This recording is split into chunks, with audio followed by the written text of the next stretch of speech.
Are you a pet owner and you would really like a simple way sometimes to communicate with your pet? And, you know, sometimes you just feel frustrated. It's like, can't there be an easy way to do this? Over the years, I have gotten asked by clients for a simple method to be able to communicate with their pets. I don't know if you've taken any courses on animal communicating or also even read any books on animal communicating. I don't know how people do it from those things because it's too complicated. I'm sorry. I like simple and easy. Fortunately for me, I was born with this gift that I've been able to communicate and listen, talk and listen to animals ever since I was a small child. So hi, everybody. Welcome to today's show. My name is C.J. Gilbert, and I'm your host for Hang Out with C.J. And this is a show really all about horses and animals and our pets and helping you to have an amazing relationship with them. And sometimes we go far out of the box, and sometimes that's where we need to go to create something a little bit different. Today's topic actually, got presented to me by some clients. They're like, we'd really like an easy method to be able to communicate with our animals. And I thought, okay. So I put the question out there. What would it take to come up with a technique or process that I could teach and people would really get and be able to use it? And I just let that question go and see what happens. And the next day I woke up and I went, I know what we could do. And that's to use, and then let's see if we can get it in there. A little difficult, isn't it? There you go. Pictures. So I'm going to show you step by step how to use a photograph of your pet. Now, you don't necessarily have to have a current photo. That's okay. Sometimes we don't always have a current one, and that's fine. And actually, this picture right here is about, 10 years old. And this horse is Hazy Hostess, and she's actually up in heaven right now. She passed away about 6 years ago. But I could still use this photograph to communicate with her on the other side. So how do we get started? Well, first of all, I'm going to talk to you about a setup. Now, a setup is used kind of like when you're making a cake or you're baking or cooking, and even other type of processes that you might use. There's steps that help you to achieve good, really good results or excellent results, okay? And so one of the things is that I would like you to be willing to consider for today that you be open-minded, open-hearted, to listen to the steps, and to also be willing to consider that you could do this and that it could be easy and fun. So you willing to consider that? Okay, just say yes. Yay. All right. So the first step is you're going to lower your barriers. Now you're thinking, what do you mean barriers? Well, unlike our animal friends, they don't have barriers up. We as humans, or some of my horses like to call us two-leggeds, have barriers up. And we, especially in metaphysical world, and even other worlds, we're taught protect yourself, protect yourself. Well, what happens is when you have those barriers up, you actually are missing out on a lot. You're missing out on a connection with another person or being there with your heart. Because if you have your barriers up, you're not communicating from your heart. You're communicating from, the mind. And so lowering your barriers can help you to have that connection and communicate from your heart. It's really, you could try this if you're in a conversation with somebody. It could be a little heated. And even with your pet too, you could be frustrated and upset. stop, just kind of relax, and say, I'm lowering my barriers all the way down. And just notice how the energy changed. It got relaxed and peaceful. That's being in your heart. Now you can communicate with that person or your animal from a whole different place. So that's the first part of the setup. The next part of it is to set an intention. Now, intentions are like you're the captain of the ship. Instead of letting the ship go wherever it wants to go, you're going to state where you want it to go. And so the intention is, I intend, and you can repeat this after me, I intend to make a connection with, and then fill in the blank, whatever pet it is, and that it be easy and effortless. I also intend to trust and have confidence in my abilities to be able to connect easily. I also intend that I see results within 48 hours. So be it. Okay. So now check again, make sure your barriers are down, because I'm not kidding, we are so used to bring them up. Kind of reminds me of Star Trek, shields up. Okay, so we want to have those barriers down, and you got to have your photograph, right? So the photograph is basically a way for you to focus. You'll get to the point where you don't even need a photograph, but this is just training wheels to help you to make this connection and get the confidence and say, yeah, I can do this. So I actually, before we get going a little bit further, I'd like to share with you something. When I first came up with this process, I tried it out with a few people, and I wanted to, see how it works for them and get feedback. And the reason I'm sharing this with you is when you hear that somebody else has done this, it's a lot easier for you to repeat it. Okay? So this is a gal who had never done this before. She's never done any kind of animal communicating. I'm not sure if she's taken any courses or read books. I don't know that part of the equation, but I do know that I'm pretty sure that she never tried this process before that I showed her. So she said, at the class, she had a photograph of a cat who had been living at the neighbor's. And she really was trying to get this cat to come back home, and it wasn't working up to this point. And the neighbors were like, whatever. It was okay if the cat wanted to be there, but they really didn't care either way. So anyway, so she took the picture of that cat and she communicated to the cat. And then what happened is she sent me an email and stated that the cat that had been living at the neighbor's almost close to a year now shows up morning and night to get fed. He's being more affectionate and playful. And then she puts PS, and now he's sticking around all the time. So that's pretty cool. She was able to communicate to him and kind of get an understanding of, coming back home and what she can offer him. And he agreed to it and showed up.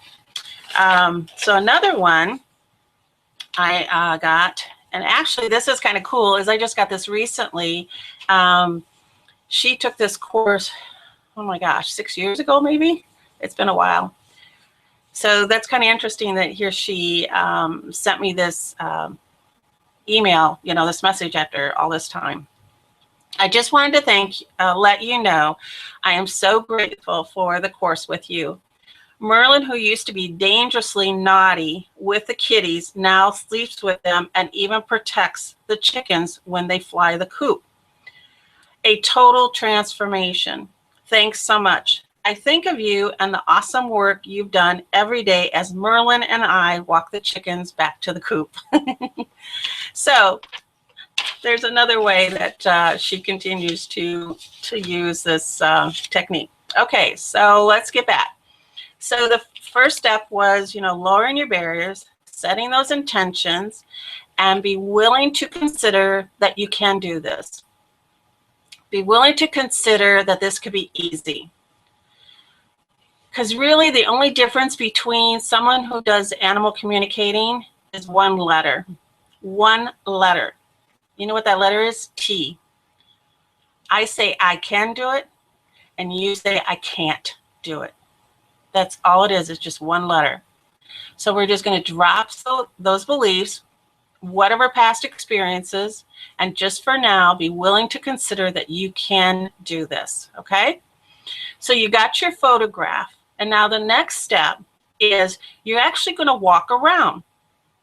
And before you start to walk around, you're going to ask. And I like to either ask a question or you can state it as an intention. You can play around with this. And I like to say, where would be the perfect spot that I can stand that would directly connect me to my whatever the pet's name is? And then what I do with my photograph is I move around and it could be in your home, it could be outside, wherever you like, and you want to pay attention. Pay attention to how you feel and notice if something is different. So you might start out at, this spot and you start to move around and all of a sudden you get to this other spot and it's like you feel tingly. Maybe you feel like tar there, like you can't move, like you're stuck there. You might feel heat. You might feel there's going to be something different. Now, the other thing to be aware of is this is new to you. Be kind to yourself because you're exercising some new muscles. I do this all the time, so it's really easy for me to tune into different places and I can pick it up. When you're new at this, just be gentle on yourself and just notice, like, you know what, I'm not quite sure, but this feels like the spot. This is it. So once you found that spot, then what you're going to do is open up your heart and ask to connect to that animal's heart. That's all you do. Just say, I choose to connect my heart to, I'm going to say, Hazy Hostess. And then what you're going to do is just have a conversation. Now, you can either speak out loud if you want. If nobody's around, and sometimes with my clients, well, most of the time with my clients, I speak out loud so they can hear the conversation. But sometimes hearing it out loud helps it to kind of solidify it within yourself that this is real, this is really happening. Sometimes if it just goes on in your mind, you think, no, I don't know if this really happened. So I invite you, if nobody's around, you feel comfortable, just have a conversation out loud and talk to them if there's a concern you have. What I do is I open up the conversation just like I'm talking to a friend, because these animals are our best friends. And so you don't want to be blunt about this. You want to just say, hey, I'm making this connection with you. And if it's no trouble, I'd like to have a little conversation with you. Now, if there's something you're upset about with the animal, start out with something nice first, even something you appreciate about them. Don't start in attacking them, because just like us, they're going to pull back and they're not going to respond to you. And they're definitely not going to listen to you. So be respectful. And so usually what I do is I start out with something that I'm grateful for or something that I appreciate about them. And then if there's something, you want to address with them, go ahead and say so. And you can have the conversation as long as you want or as short as you want. And then also, asking for some kind of a sign that that it came directly from this conversation within 48 hours. You can state that. And then once you're done, thank them. thank them for, you know, spending this time with you. And I usually try not to interrupt them when they're eating, because just like us, you know, we don't want to be interrupted when we're eating, or when they're sleeping. I try to be mindful of that and respectful, and you know, just be courteous. And because what happens is when you make this connection, and the next time that you go to speak with them, and even if you're in person with your horse or with your dog or whatever, and you can just talk to them, just drop your barriers, open up your heart, connect to their heart, and have the conversation, just like I'm talking with you. They understand you more than you can realize. Your voice has frequencies, and they pick up on those frequencies. And so they know. They know when you're upset. They know when you're happy. They know when you're, you know, concerned about something. It's not necessarily the words. It's the frequency and the vibration that you're sending out, and they pick that up. So anyway, that's the next step that if you want to take, you can try that. I don't advocate, you can do this if you want, sending pictures, because I'll tell you what, by the time you conjure that picture up in your mind and send it to them, especially if it's with your horse, they could be halfway to town if you're riding, you know. This is quicker and faster, and it's actually how they communicate. So if you, I've had the pleasure and really the honor of being around herds of 50 or more horses at a time.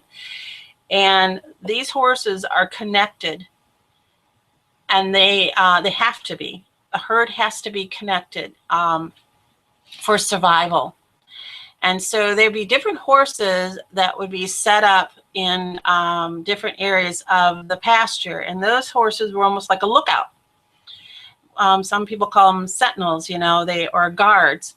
And they were the ones who chose to be a little bit further out from the herd, that if there was some kind of danger, they picked it up. And that message went through the herd just like that. They didn't stop and go, oh, yeah, I got to send a picture, warning. Now I got to send it to, let's see, Belle and Bill. And no, it goes. And another reason it just goes is they don't have barriers up. So that message gets sent quickly. When we would bring in herds of mares, and usually there was 40 to 50 mares, I think, in a herd. And we had my husband, I was dating him at the time, he was my boss. And he had a Australian Shepherd dog that he worked with and had gotten from the owner's wife. She raised Australian Shepherds. And it was really fascinating when I first started working there to watch them as a team work with these herds of horses. And, you know, I said to him, why does she not go after their you know,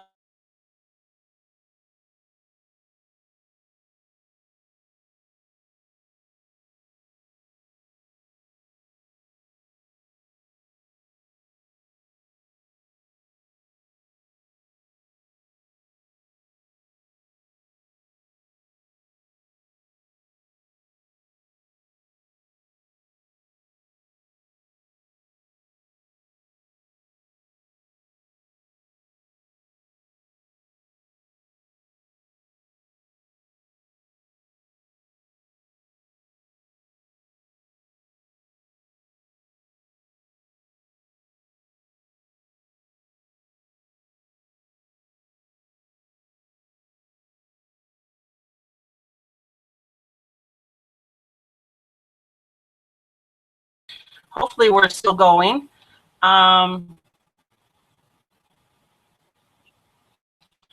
Okay, so anyway, so try this process out and let me know. You can, you know, make comments down below. I always go in after the show and check it out. And since we're kind of having network difficulties, maybe I'll wrap it up a little bit faster here. Next week's episode is, does your horse or pet have a different idea what their job is? And you might think, job? What are you talking about, job? Well, certain animals, you know, you can tell within a breed, like, you know, border collies, they definitely are a herding breed. And it's, you know, it's been transferred down the line.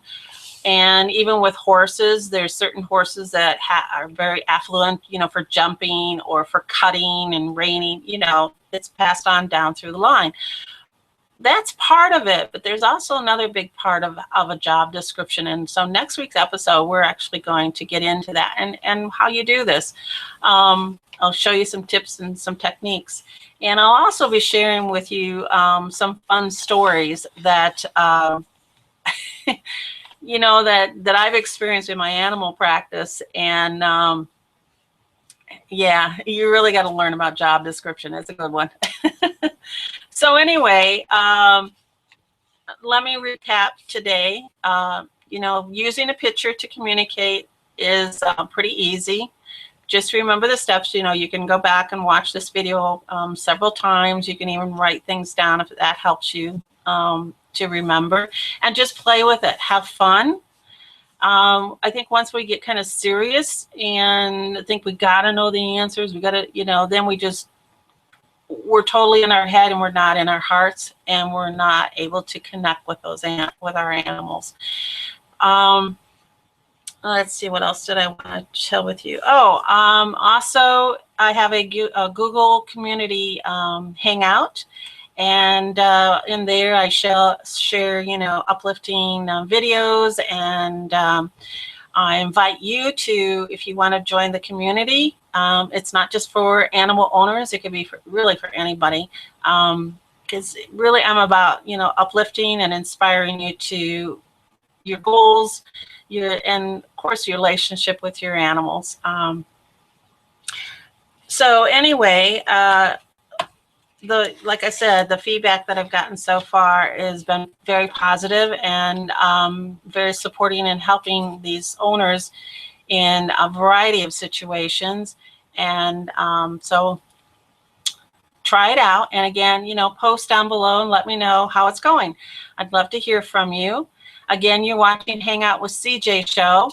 We're live on Tuesdays at 11 o'clock Central Time Zone. And we're talking about animals and horses and all kinds of fun stuff. And I'd also like to give a shout out that if you have a horse business or animal business, and maybe you even use law of attraction with your animals or in your business, I'd love to hear from you and invite you to be on my panel. I think that it would really be fun to have some guests on. So if you're interested, again, post down below and let me know, and we'll connect and make it happen. So next week's episode again is, does your horse or pet have a different idea of what their job is? So thanks so much for watching today. I really appreciate you taking the time out of your busy schedule. And until next time, happy trails.